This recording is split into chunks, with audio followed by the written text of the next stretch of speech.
Olá, como vocês estão? Espero que estejam bem. Hoje iremos contar o cruel caso de Lisa Maria Cais, apelidada de Dona Veneno. Sem mais delongas, vamos ao caso.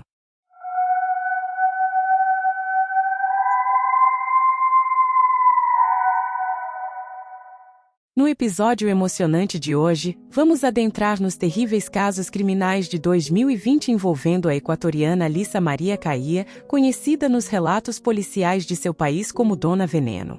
Porém, antes de julgar precipitadamente, peço que se abstenham de qualquer trocadilho, pois o apelido não revela toda a complexidade e suspense por trás dessa história. Meus amigos, há muito mais por trás desse enredo sombrio. Filhos e parceiros vitimados, corpos encontrados em locais inusitados na cozinha e uma devoção bizarra à Santa Muerte, que até os mais céticos já devem ter ouvido falar. Os crimes de Lisa Maria foram marcados por uma crueldade típica da América Latina, mas o destino dela ainda permanece incerto. O valor das vidas de duas crianças, de 9 e 5 anos, está em jogo, e sabemos que, para a lei, nem sempre esse valor é reconhecido.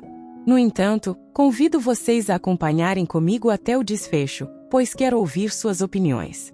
Este é um caso que nos desperta diversas emoções, e é importante compartilhar nossos sentimentos neste espaço terapêutico dos comentários. Em 2020, Lisa Maria Caia, uma jovem de 26 anos, revelou sua história dolorosa para uma psicóloga forense em Quito, capital do Equador, onde residia e foi presa. Segundo relatos, ela cresceu em um ambiente disfuncional, testemunhando as brigas constantes entre seus pais e sofrendo com a violência doméstica, o que a levou a normalizar esse comportamento prejudicial. Apesar dessas circunstâncias, ela perseverou nos estudos e concluiu o ensino médio, mas sua vida mudou aos 15 anos, quando engravidou do seu primeiro filho. Seguiram-se um casamento precoce, o nascimento do segundo filho e os conflitos conjugais intensos, permeados por dificuldades financeiras e violência.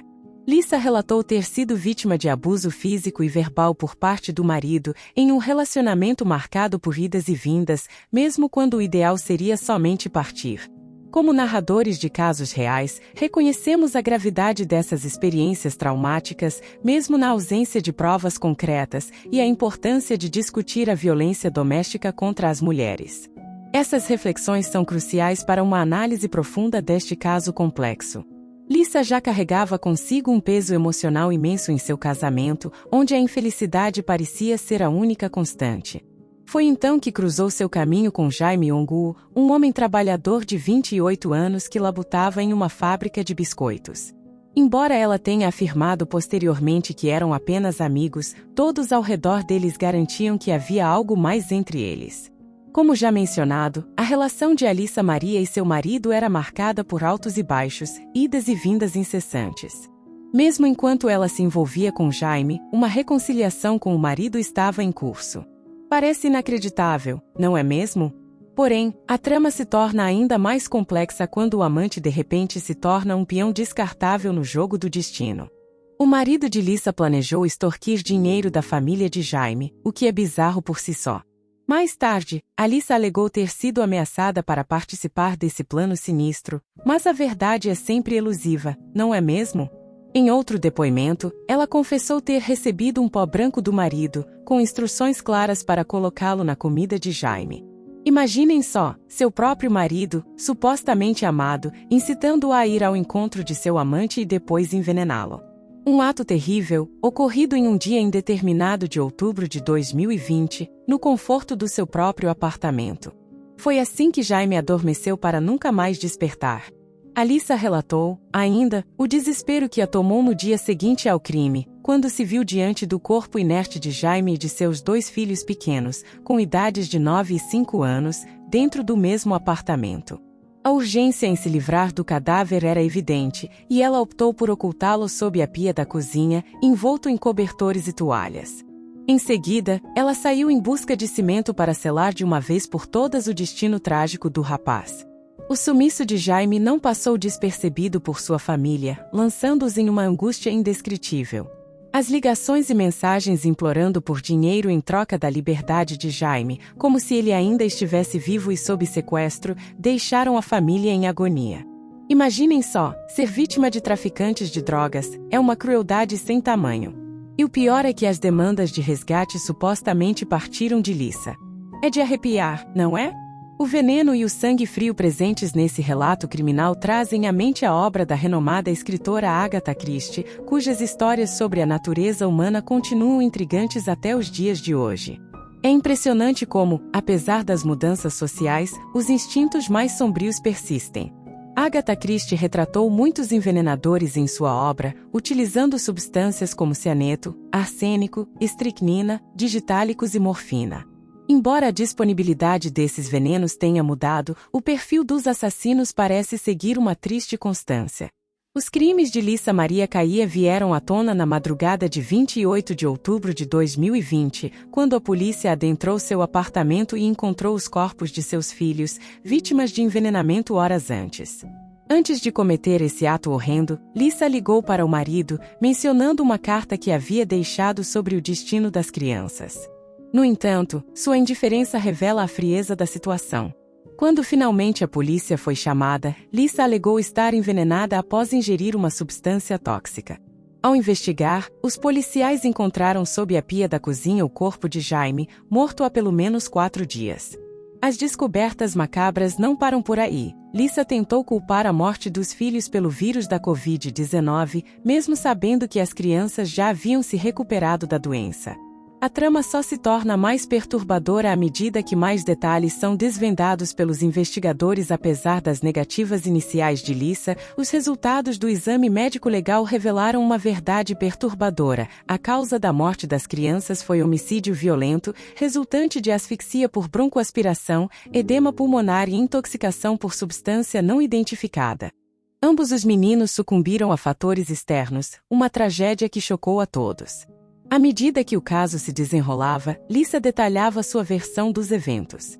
A carta endereçada ao marido, que inicialmente parecia ser apenas um detalhe, tornou-se uma prova crucial contra ela. Em um trecho marcante, Lisa expressa seu desespero e arrependimento, reconhecendo a gravidade de seus atos. Ela descreve sua angústia e afirmação de que seus filhos eram sua prioridade, mesmo alegando ter sido privada do amor que tanto dava a eles. No entanto, a carta revela o lado sombrio de Lisa, que planejou meticulosamente o destino de seus filhos. Na noite do crime, ela administrou doses letais do medicamento para a epilepsia ao mais velho, além de inseticidas e desinfetante. Em seguida, ela tentou tirar a própria vida com 2 comprimidos desconhecidos, em um ato desesperado para escapar das consequências de seus atos. A crueldade de seus métodos é evidente, revelando a verdadeira extensão de sua tragédia pessoal.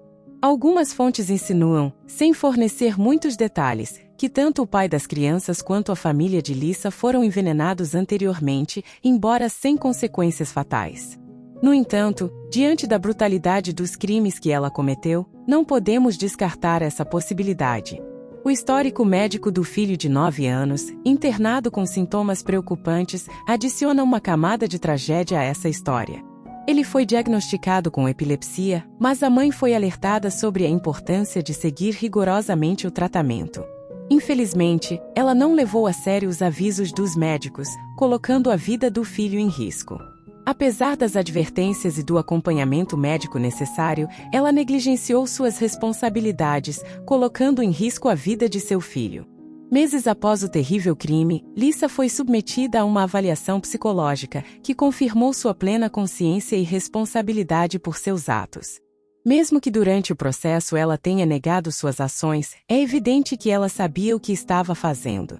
Ela não apenas administrou diversas substâncias tóxicas às crianças, como também tentou tirar a própria vida, em uma tentativa desesperada de escapar das consequências de seus atos.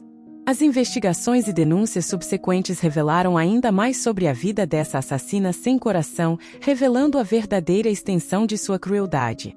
Chocantemente, revelou-se que a Dona Veneno já tinha um histórico macabro como assassina em série.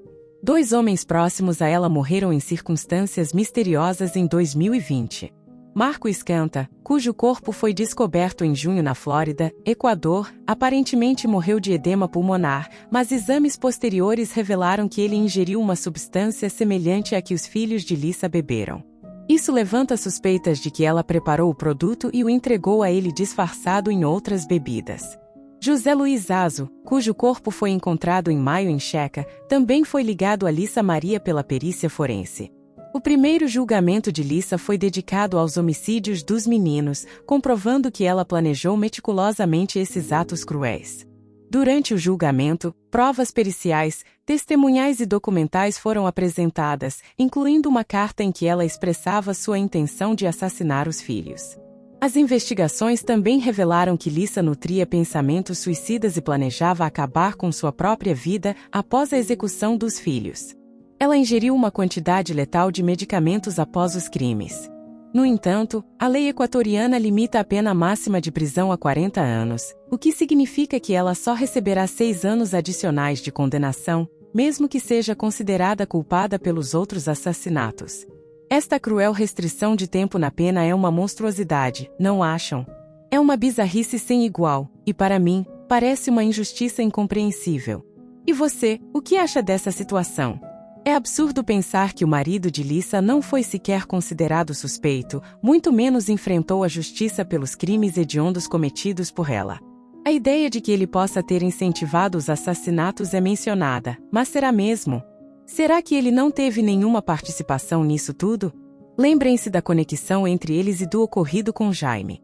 Há ainda especulações sobre outras possíveis vítimas, sugerindo um padrão macabro por trás das ações dessa assassina. Nem mesmo nos romances de Agatha Christie, conhecida por suas tramas envolvendo mortes por veneno, encontramos uma mãe tão cruel e sociopata como Lissa. É de cortar o coração pensar que a justiça pode não estar sendo feita. O que vocês acham disso? Concordamos ou discordamos? Compartilhem suas opiniões, por favor. Espero que tenham apreciado nosso trabalho hoje. Muito obrigado por nos acompanhar. Um abraço e até o próximo episódio, espero que em circunstâncias menos sombrias.